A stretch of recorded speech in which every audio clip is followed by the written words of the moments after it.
అందరికీ నమస్కారం. భగవద్గీత సిరీస్‌లో ఇది 19వ రోజు.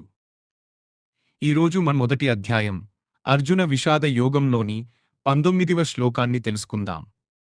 సఘోషో ధార్తరాష్ట్రాణం హృదయాని వ్యదారయత్ నభశ్చ పృథివీం చైవ తుములో వ్యనాదయన్. ఈ భయంకరమైన శంఖధ్వని ఆకాశాన్ని, భూమిని ప్రతిధ్వనింపజేసింది. ఆ నాదం విన్న ధృతరాష్ట్రుని కుమారుల హృదయాల్లో భయాన్ని కలిగించింది. జీవిత సందేశం: సత్యం, ధర్మం, ఆత్మవిశ్వాసంతో ముందుకు సాగితే విజయం మన వెంట నడుస్తుంది. అధర్మం ఎంత బలంగా కనిపించినా ధర్మం ముందు నిలవలేదు.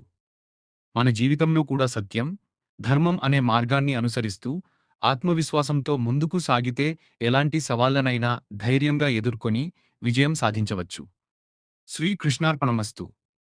రేపు మళ్ళీ 20వ శ్లోకంతో కలుస్తాను. ధన్యవాదాలు.